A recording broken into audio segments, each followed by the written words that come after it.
The broadcast is now starting. All attendees are in listen-only mode. Hello, welcome to this webinar with myself, Laura Pollock. Today we're looking at identity. What is it and how can it be applied? So this is part of our 20-minute webinar series and I hope you find it really informative. It's approximately, as it says, 20 minutes. There's an option for questions as well at the end. So if you do have any questions or you require any other information, then please do get in touch. Okay, so first things first. As I said, welcome, my name's Laura, and I'm going to be taking you through the information today. The objectives of this session, I want to give you an overview of identity, so it's a self-perception questionnaire, go through a few of the applications and also the benefits of using self-perception in recruitment and development. So whilst we're getting started, what is identity? You may have heard of it, you may not have. So here's a little kind of overview. Firstly, it's a trait-based personality questionnaire. It was originally designed about 20 years ago. It's based on a lot of research into the kind of main factors of personality and how we can look at different traits of an individual to understand a little bit more about how they see themselves. In terms of, as I've said, it's a self-perception, so it's about how they see themselves in a working environment. So it's a really complete tool for understanding their behavior, their attitudes, their self-perceptions. It's mainly completed online, so it's got easy setup, completion, and interpretation. And from the reports that we generate, there's loads and loads of applications across the employee cycle that we can use identity for. The underlying, I guess, psychology behind it is based on the big 5 personality factors. So we look at those areas, we bring it into 3 main sections and look at different traits to try and understand a little bit more about that individual. It's a really broad measure of personality. So unlike other tools where they look at perhaps only 5 things or 16 items or areas, this one measures 3 main areas, and we break that down further into 2 sections per area. So I will go through that in a little bit more detail, and it can be completed within 30 to 40 minutes. So quite a short space of time, we gather a heck of a lot of data that we can then use to understand that individual. The other really nice thing about identity is that it can be employed across the whole of the employee cycle. So today I'm going to take you through recruitment, onboarding, this idea of emerging talent, I'll explain the jargon as well, leadership development, change and transitions. So here we go. As I've already mentioned, it's typically an online questionnaire, so our candidates are sent a link, or our delegates are sent a link, which has a username and a password, so it's a really secure system. They log in, put in their bio data, they then go through the questionnaire. Now the questionnaire has 216 questions, so it's quite a lot, and the way that it works is they're statements and they have to write or kind of rate how much they agree or disagree with the statements. So for instance here, question 26 says, I like to deliberate over matters at length. We try and encourage people to avoid the don't know and instead to go with their gut feeling of whether they agree, disagree, and to what extent, so how strongly they agree or disagree. The items, so there's 6 items per trait. 3 of them are negatively weighted, 3 of them are positively weighted, and the reason that there needs to be so many items is to check for the reliability and validity of their responses. I'll go into a little bit more detail of how we measure that in a couple of minutes, but it's a really, really important thing that we need within our personality questionnaires to ensure that we're getting data that we can use as part of our recruitment and selection or even development purposes, so that's important. Once the individual has completed all of the questions, the data is sent back to us and we create a profile. So this is just one section of the profile. It looks a little bit daunting to start with, but what you'll see is down the left-hand side of the page is all the traits that we're looking at. So the first section is interpersonal, so that's the main section, and then we're looking at forwarding self, so how they I guess project themselves in a group or when they're speaking to other people, so things measuring social presence, how direct they might be, their need to influence, openness, independence, and modesty. As you'll see, if we move across the page, you'll see a 1 to 10 scale. Now, this is not saying that 1 is bad and 10 is good. We do not measure that at all with identity. It's just about preferences and style. The grey box down the center is our average band. So that's typical of most people in this working population. Where somebody rates themselves as higher or lower, they will produce a STEM score of plus or minus 5.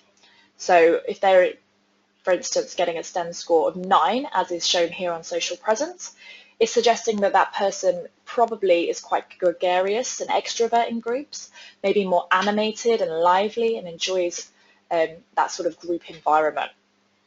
On the contrary, if somebody was scoring, say, a STEM 1 for social presence, then they're probably more introvert and come across less outgoing in groups, maybe more reserved, not so keen on this being center of attention. So we can see that differentiation by using this profile. So if we look a little bit further down, for instance, direct, that person's been given a STEM of 5. That's suggesting there's no real preference in either direction. So they're probably as likely as most people to express themselves, but also understand when they may need to be a bit more accommodating or avoid confrontation, things like that. So we work through a whole profile in this sort of way, and we can link the scales. So for instance, this focusing on others is suggesting they're slightly lower group affiliation, maybe slightly less consultative, lower empathy, and adaptability. So that's interesting to know. And what we can also do is look at how reliable the profile is. So at the bottom of our identity profile, there's a section called style scales. This is looking at how the individual approached the questionnaire, the reliability in the way that they've answered the items. The one that's really, really interesting here is social desirability. So that's the extent to which somebody might have exaggerated their responses to make themselves be seen in a more positive light. So for instance, on this profile, it's suggesting STEM 9. So this is saying that perhaps they've responded in a more, in a slightly less self-critical way. They may have tried to see themselves as more positive than perhaps they are, and it might be something we want to explore further with that individual.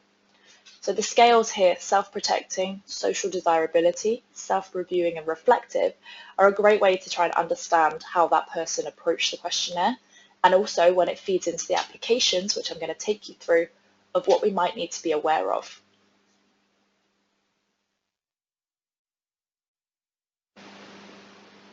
So that's a very brief overview of the identity questionnaire, how it's completed and what we get from the data.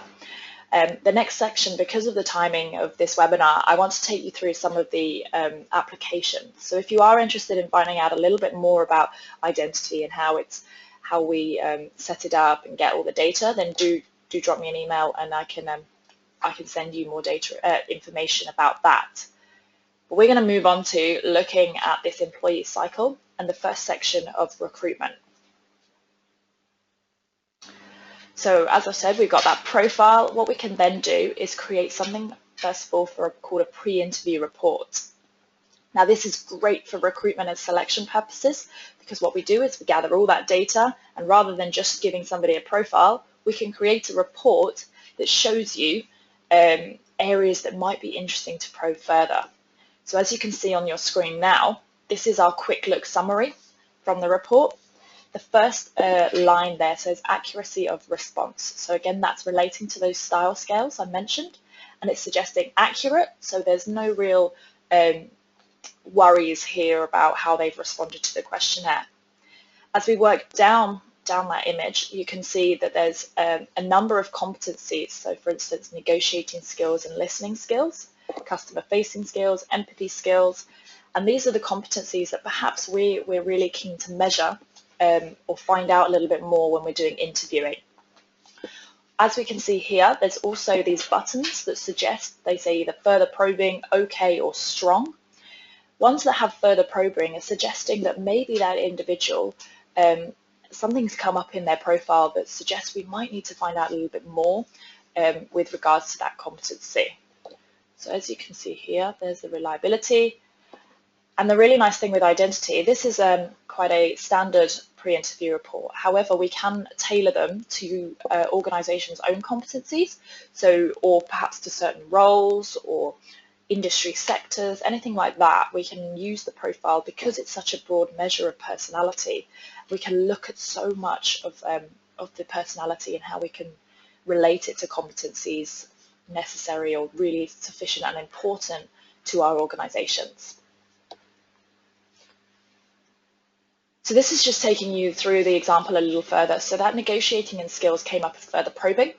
And what it does then is it takes you deeper into the report and shows you perhaps why they might have come out as further probing. So here we can see the outcome, the traits considered. So again, that's from the personality profile. You don't need to worry too much about it unless you're interested in that sort of stuff, because then we have a nice bit of interpretation that explains those different traits and the strength of the preferences. So for instance here, Sam reports to be more focused than most people on impressing his views and opinions on others, probably seeking to change views and sell ideas more persistently. So that might be why it's come out slightly higher on the negotiating with needing further probing. As well as that, I can see that there's a STEM 10 for independence. So liking to be different, so maybe listening skills might be a little bit, may not come quite so naturally to this individual. And we then have our probing questions. So the probing questions are designed, they're behavioral-based questions designed to help our interview panel or recruitment team to be able to find out a little bit more information in regards to these different competencies. So for instance, the influence one, tell me about a time when it was challenging to sell an idea or point of view to others. How did you convince them? What did you do? How could you have been more effective? So we're really honing in from using this personality data. We're not changing the interview structure at all. It's just offering some questions that might be useful or we might not have thought about to gather a bit more data about that individual. So this is a really, really useful tool at the pre-interview stage or the interview stage of a recruitment process. This is just another example. Perhaps I can send the slides after. You might want to think about why this person has come up as further probing with motivation. I'll also post a response afterwards, but looking at those scales, it might suggest why we want to probe a little further in regards to motivation. As well as the pre-interview report at the recruitment stage, other applications of identity is we can, so this is a customer advisor profile. What we did here was we worked with a client who had some very high performers and some quite low performers, and we looked at whether there was any differences in their personality profiles. So the red areas with the exclamation mark is suggesting areas that may have been pre-established risk or things that where individuals actually, if they have preferences there, may not be as effective when we're looking at a wider sample. It's not saying that we wouldn't hire anyone using this. This is not. It's just an additional tool that's quite useful for looking at, for instance, if somebody has come out quite low on checking, it might be, or following procedures, that might have quite a lot to say with regards to this customer advisor role. So we may want to probe further just to find out a little bit more, and maybe just getting evidence, gathering evidence, so that we can make a more informed decision.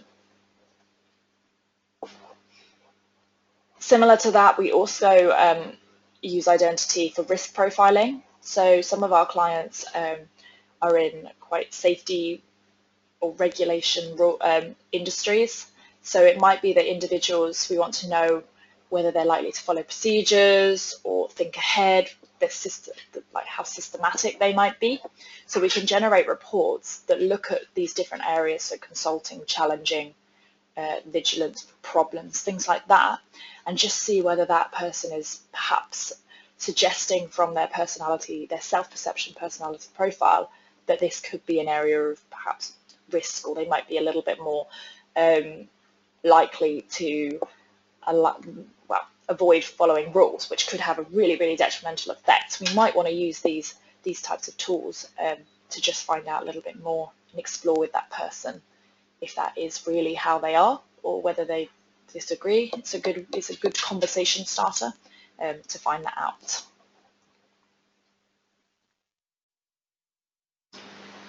So some of the benefits of using profiling in recruitment, hopefully I've already mentioned some of them, but it's measuring candidates' characteristics you might miss, so things they may not openly just tell you in an interview, but actually gathering this data beforehand can really help us to designing our interview questions or deciding which questions are most important.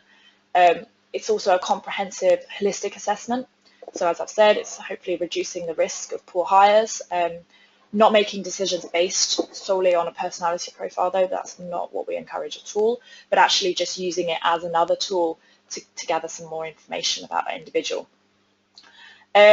Hopefully it's relatively objective in terms of it's that individual, well, it's quite subjective in the terms that it's an individual making a judgment about themselves, but hopefully we can use those style scales once again to check how accurate or honest they have been in their responses. It's fairer, offers a realistic job preview as well. If we're measuring competencies that are really, really important to the roles, it's explaining to that individual, actually, we need somebody who's highly motivated or very systematic, things like that, and it can help to offer them quite a good job preview. Using any sort of psychometrics, and especially profiling more today, also shows that you're serious about your people, so you're taking the time to find out about them, and also using an evidence-based approach. So again, that reliability and validity is really what we're looking for in the tools that we're offering. I'm going to move on quite swiftly because I've just noticed it's already about 15 minutes in.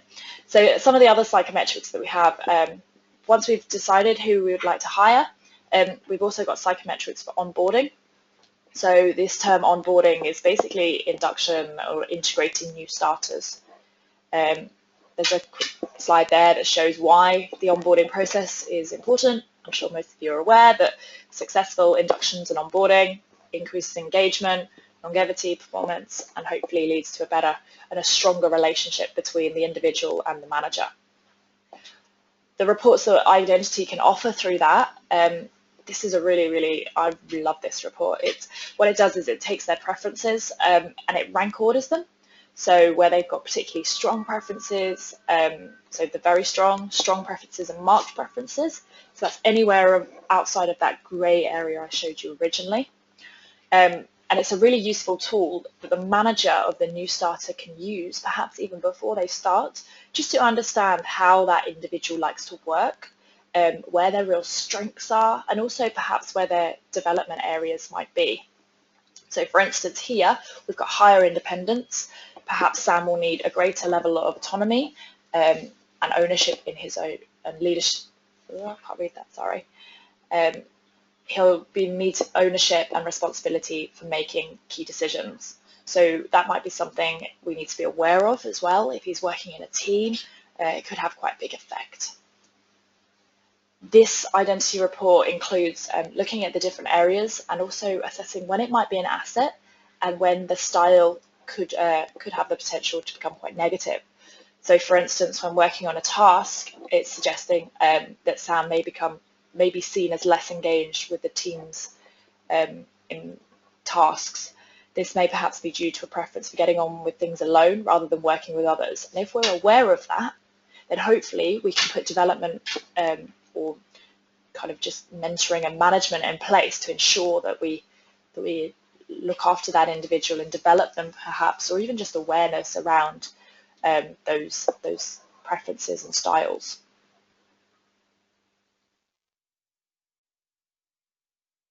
Again, this is also just showing onboarding teams. So we can use psychometrics and the identity personality questionnaire if we're giving it to a group of team members. It helps to create a dialogue, understanding each other, recognizing gaps in team capability, And as a result of that, helping to drive for improvements, team development plans, but also a vehicle for talent management. So that's what we're going to go on to now. And it's the idea of perhaps looking at key players who maybe have natural leadership qualities, things like that. So this was the example of a team roles report. Of course, if you're interested in any of these applications, I'm more than happy to send out samples. I understand this is going through quite quickly, but it just shows the different sort of team preferences, and then a bit more detail into the team profile. So this individual, for instance, more of a driving, innovating individual. As I just mentioned, emerging talent, so looking at leadership. Identity is also really great at measuring the leadership personality traits and looking at the different styles of leadership. So people leadership, thought leadership, project leadership we've written here. It might be that we can use it as an assessment or even a development tool there for understanding where individuals' natural preferences lie with regards to leadership. So in this instance, we're looking again still at competencies and suggested strengths and things to consider, but more in a leadership setting rather than a general onboarding setting. So again, there's a lot of interpretation there. I don't expect you to read now, but it's really good again for the development of individuals. So I think it's important there. Moving on to more general leadership. We can also produce identity reports that look at leadership in a bit more detail. So change leaders, participative leaders, controlling leaders, and networking leaders.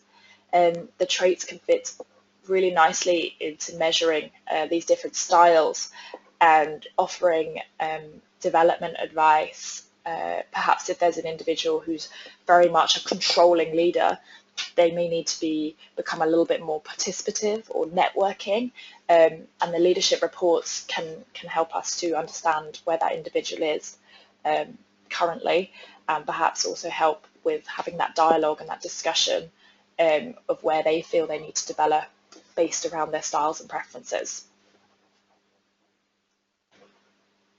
This is another. So the reports are designed to be quite self-explanatory, so you don't need formal training. You can just purchase the reports, and it gives you lots and lots of information to take away. Final section is on change and transition. So I just want to show the final part of the cycle because it wouldn't be complete without this area. Career guidance. We can use personality profiling. I know they're already doing it a lot in schools when looking at career and stuff. So this is the sort of step up in the working environment. If somebody's thinking of maybe moving on or a career change, understanding a bit more about their natural styles and preferences can be really, really useful. So similar layout to some of the other reports. We have the different scales that we measure, and then the preferred career focus, so a bit of interpretation around whether they're more imaginative, practical, influential, those sorts of things, and also possible roles or industry sectors that might really benefit from having those sorts of individuals within them. So it's a great tool as well for giving people guidance, so development, assessment, and guidance.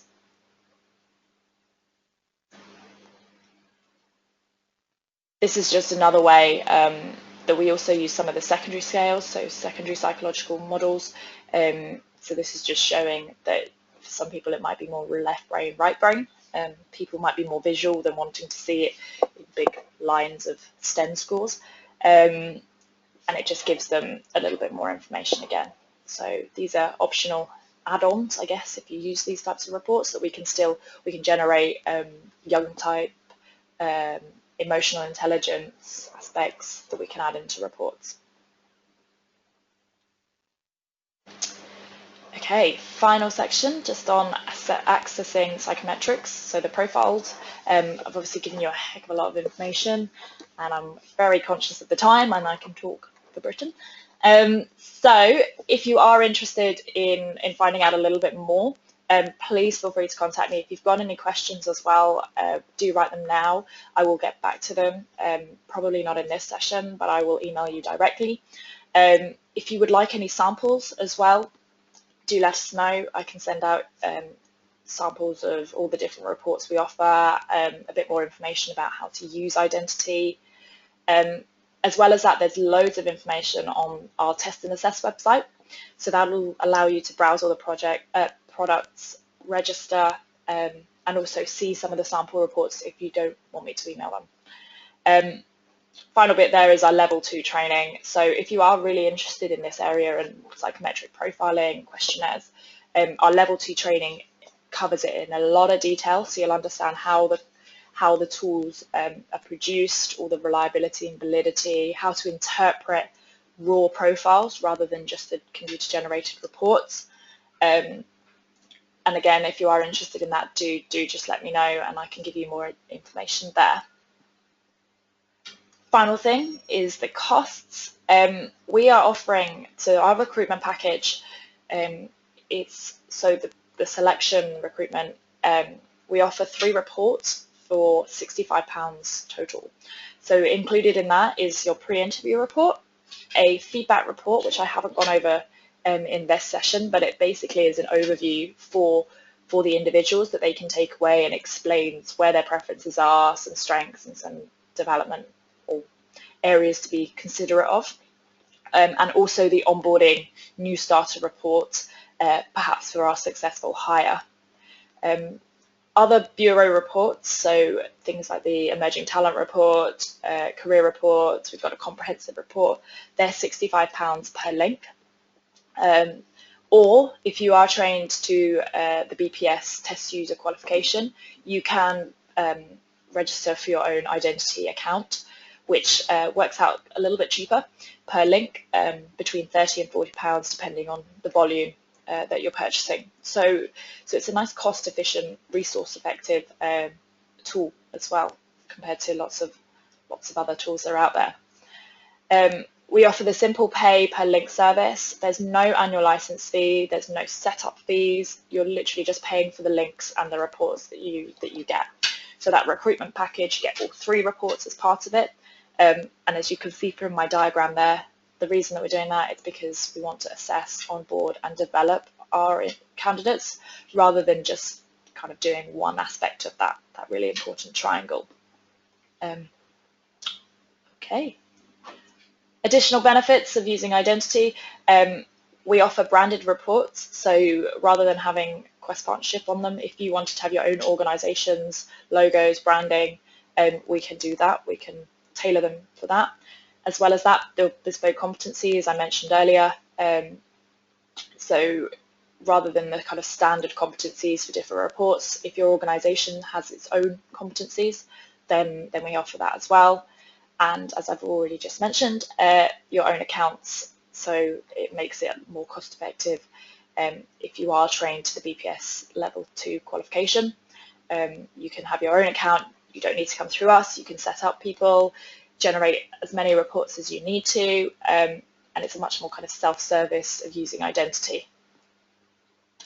I think I'm almost out of time. I said it was 20 minutes, unfortunately it's been 25, 27 maybe. So thank you very much for listening. Any additional information you require, please get in touch. The website address www.questpartnership.co.uk or contacting me directly. My email address is laura@questpartnership.co.uk. I hope you found this informative. I know there's a lot of information. I do apologise about that, but I wanted to just give you a really broad overview. Any feedback, do let us know as well. And of course, questions, I'm more than happy to answer now or in due course. Thank you again for listening. Have a great day. And I'll see you again for one of our another 20-minute webinars. Thank you.